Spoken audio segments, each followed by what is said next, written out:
Hi guys, അപ്പൊ ഇന്ന് നമ്മൾ എവിടെ പോകുന്നു? ട്രിവാൻഡ്രം പോവുകയാണ്. നമ്മുടെ കൂടെ കുറച്ച് ആൾക്കാരുണ്ട്. ദേ 2-3 പേരുണ്ട്.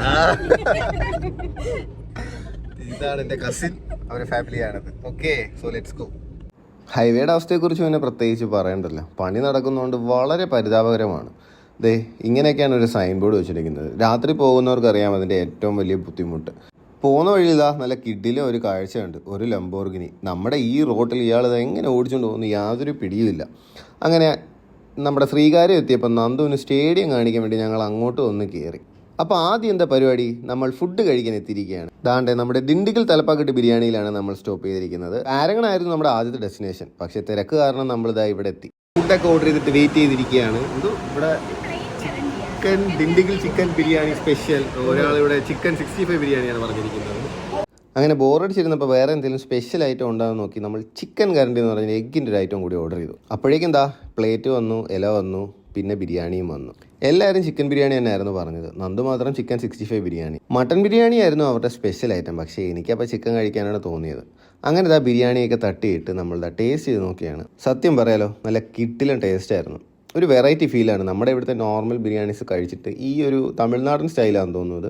അത്യാവശ്യം നല്ല ഫ്ലേവറും നല്ല ക്വാണ്ടിറ്റിയും, നല്ല 2 ചിക്കൻ പീസ്, 2-3 ചിക്കൻ പീസ് ഉണ്ടായിരുന്നു. അതും നല്ല പോലെ പ്രോപ്പർ കുക്ക്ഡായിരുന്നു. ഫുഡ് കഴിച്ച് കഴിഞ്ഞതാണ്ടേ നമ്മൾ ഡെസേർട്ട് ഓർഡർ ചെയ്തു.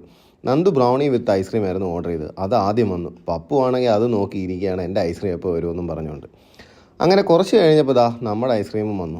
അത് അത്യാവശ്യം വലിയ സ്കൂപ്പായിരുന്നു, 2 സ്കൂപ്പ് ഉണ്ടായിരുന്നു. അതും അത്യാവശ്യം കുറച്ച് ഹെവി ആയിപ്പോൾ, കാരണം ബിരിയാണി കഴിച്ച് നമ്മൾ ഓൾറെഡി വയറ് ഫില്ലായിരുന്നു. അത്യാവശ്യം നല്ല ക്വാണ്ടിറ്റിയിലാണ് ബിരിയാണി ഉള്ളത്, ഒരാൾക്ക് വയറ് നിറച്ച് കഴിക്കാനുള്ളത്. എന്നിട്ടും ശ്രീയും ചേച്ചിയും അത് മുഴുവൻ കഴിച്ചില്ലെന്ന് തോന്നുന്നു.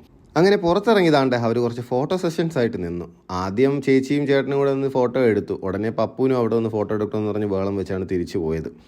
അങ്ങനെ നമ്മൾ ഇതാണ്ട് മ്യൂസിയം എത്തി. ഡ്രൈവ് ചെയ്യുന്നതുകൊണ്ട് എനിക്ക് വീഡിയോസ് ഒന്നും എടുക്കാൻ പറ്റിയില്ല. നന്ദു ഇതാ ഒരു കിടിലൻ കുടയൊക്കെ കറങ്ങിക്കൊണ്ട് വരുന്നുണ്ട്. അത്യാവശ്യം മഴക്കോളുണ്ടായിരുന്നു, മഴ ചെറുതായിട്ട് ചാറുന്നുണ്ടായിരുന്നു.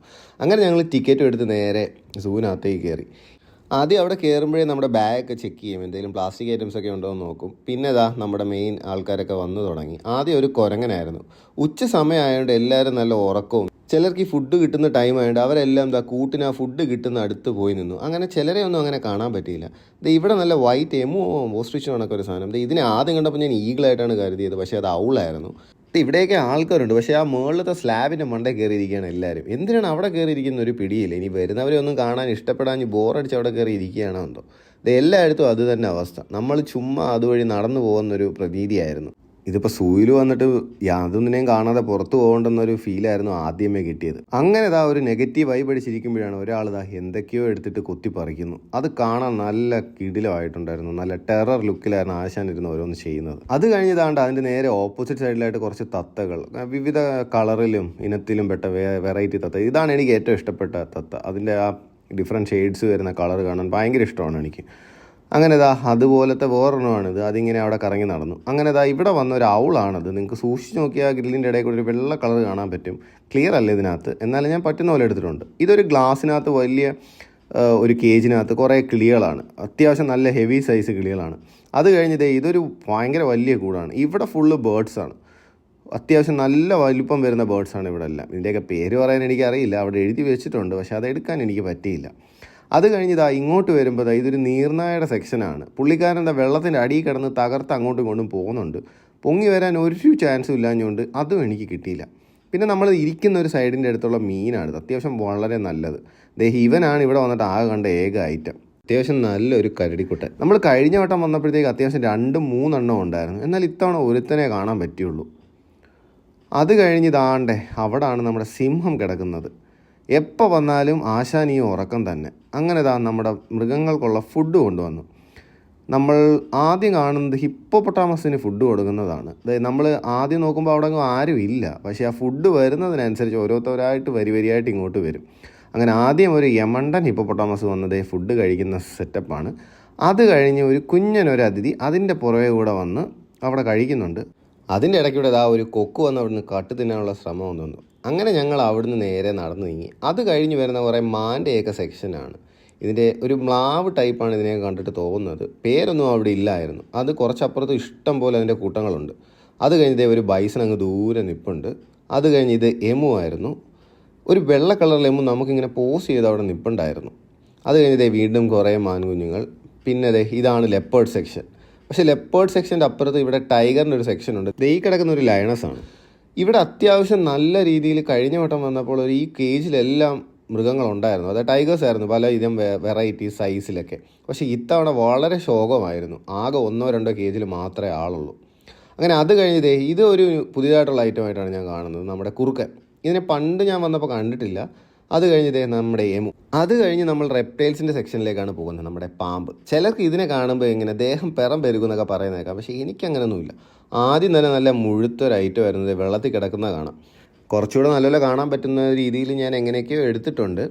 അത് കഴിഞ്ഞ് ഇതാണ്ട് അടുത്തൊരു ഐറ്റം ഉണ്ട്. ആൾ ഒരു മൂലയ്ക്ക് ഇങ്ങനെ ചുരുണ്ട് കൂടി സുഖമായിട്ട് കിടന്നുറങ്ങുകയെന്ന് തോന്നുന്നു. അത് കഴിഞ്ഞ് ഇത് കുറേ ആമക്കുട്ടന്മാരാണ് കേട്ടോ. അതോ അവിടെ ഇവിടെയൊക്കെ ഇഷ്ടം പോലെ ആമകളുണ്ട്. അത് കഴിഞ്ഞ് എന്തോ ചെറിയ ഒരു ഇനത്തിലെ പാമ്പുകളാണ്. അതോ അവിടെ ഇവിടെയൊക്കെ ആയിട്ടുണ്ട്. ഒരാൾക്ക് ഇവിടെ ബോറടിച്ച് ഊഞ്ഞാലിൻ്റെ മണ്ടയിൽ കയറി കിടന്നുറങ്ങുന്നുണ്ട്. അത്യാവശ്യം അവിടെ അനക്കമൊന്നും ഇല്ല. പിന്നെ ഞാൻ പറ്റുന്ന പോലെയൊക്കെ എടുത്തു. ഇത് നമ്മുടെ ചേരയാണ്, നമ്മുടെ വീട്ടിലൊക്കെ കാണുന്ന ഐറ്റം. അത് കഴിഞ്ഞ് ഇത് അത്യാവശ്യം നല്ല വലിയ ഹെവി ടൈപ്പ് സാധനമായിരുന്നു. അവിടെ ഉള്ളതിൽ വെച്ച് കാണാൻ നല്ല ഭീകര ലുക്കായിരുന്നു. പിന്നെ നമ്മുടെ രാജവെമ്പാല. ആശാൻ അങ്ങ് ദൂരെ കിടന്നുറങ്ങിയായിരുന്നു. ഇതൊക്കെ എനിക്കൊന്ന് സാൻഡിൽ വരുന്ന സ്നേക്സ് ആണെന്ന് തോന്നുന്നു. ഇതിന് അത്യാവശ്യം കാണാൻ നല്ല രസമായിരുന്നു. ഇത് കഴിഞ്ഞ് ഇറങ്ങുമ്പോഴേ അത്യാവശ്യം കഴിഞ്ഞു. അത് കഴിഞ്ഞ് നമ്മൾ അവിടെ നിന്ന് ഇറങ്ങി നേരെ ലുലുവിലോട്ട് പോയി. ലുലുവിലെത്തിയപ്പോഴാണ് അറിയുന്നത് നമ്മുടെ സൂര്യ അവിടെ ഒരു പ്രൊമോഷൻ്റെ ഭാഗമായിട്ട്, റെട്രോ മൂവിയുടെ ഭാഗമായിട്ട് അവിടെ എത്തുന്നുണ്ടായിരുന്നു. എന്നാൽ പിന്നെ സൂര്യ കണ്ടുകളയാന്ന് പറഞ്ഞ് അവിടെ നിന്നു. ഏകദേശം 6 മണിയാവാറായപ്പോൾ നമ്മൾ ലുലു എത്തി. പക്ഷെ പുള്ളി വന്ന 8 മണിയായപ്പോഴാണ്. വന്ന പാടെ എന്തോ ഒരു ഭാഗ്യത്തിന് പുള്ളി ഇൻവൈറ്റ് ചെയ്തിട്ടല്ല, നമ്മൾ കാണാൻ കുറച്ച് ടൈം എടുക്കുമെന്ന് പറഞ്ഞപ്പോഴേ പുള്ളി ആദ്യം വന്നത് ഒരു ഹായ് ഒക്കെ കാണിച്ചിട്ട് അങ്ങ് ഇറങ്ങി. അങ്ങനെ എന്തായാലും പെട്ടെന്നൊന്ന് കാണാൻ പറ്റി. ഇതിനിടയിലൊക്കെ ഇഷ്ടംപോലെ പരിപാടി ഉണ്ടായിരുന്നു. സത്യം പറയണമല്ലോ, എനിക്ക് അത്യാവശ്യം നല്ല ബോറായിരുന്നു. കാരണം അത്ര എഫക്റ്റീവായിട്ടുള്ള പരിപാടിയല്ല. മെയിൻ പ്രശ്നം എന്ന് പറഞ്ഞാൽ അവരൊരു സ്ക്രീൻ പോലും വെച്ചിട്ടില്ല സൈഡിൽ. പിന്നെ സിനിമയുടെ ടീസറൊക്കെ ഇട്ടു. അപ്പോഴാണ് ഒരാൾ വന്ന് കയറിയത്, നമ്മുടെ ജോജു ചേട്ടൻ. ജോജു ചേട്ടനും ഈ സിനിമയിൽ ഒരു ഭാഗമായിരുന്നു. അങ്ങനെ ജോജു ചേട്ടനെ കുറച്ച് ഡയലോഗ് അടിയൊക്കെ കഴിഞ്ഞ് ഇപ്പം സൂര്യ വിളിക്കുമെന്ന് പറഞ്ഞ് നോക്കി നിന്ന് നമുക്ക് ബോറടിച്ചപ്പോഴത്തേക്ക് നമ്മൾ നേരെ ലുലുവിലോട്ട് വിട്ടു. ആദ്യം തന്നെ ലുലുവിൻ്റെ ഫാഷനിലോട്ട് വിട്ടു. അവിടെ ഡ്രസ്സ് നോക്കാനല്ലായിരുന്നു, നന്ദുവിന് സ്റ്റിച്ച് ബോൾ കാണണമെന്ന് പറഞ്ഞ്, അല്ലെങ്കിൽ ഉണ്ടെങ്കിൽ അത് മേടിക്കാമെന്ന് വെച്ചായിരുന്നു നമ്മൾ അവിടെ എത്തിയത്. പക്ഷേ അവിടെ തീർന്നു. ഇവിടെ എന്തോ മുട്ടയുടെയൊക്കെ ഫെസ്റ്റ് നടക്കുകയായിരുന്നു. ഒരാളുടെ നടത്ത കണ്ടാലേ അറിയാം നടന്ന് മടുത്തെന്ന്. കാരണം സൂയിലും പിന്നെ ആ ഷോയ്ക്ക് വേണ്ടി അവിടെയൊക്കെ ഒരുപാട് നമ്മൾ വെയിറ്റ് ചെയ്ത് ഒരു പരുവമായിരുന്നു.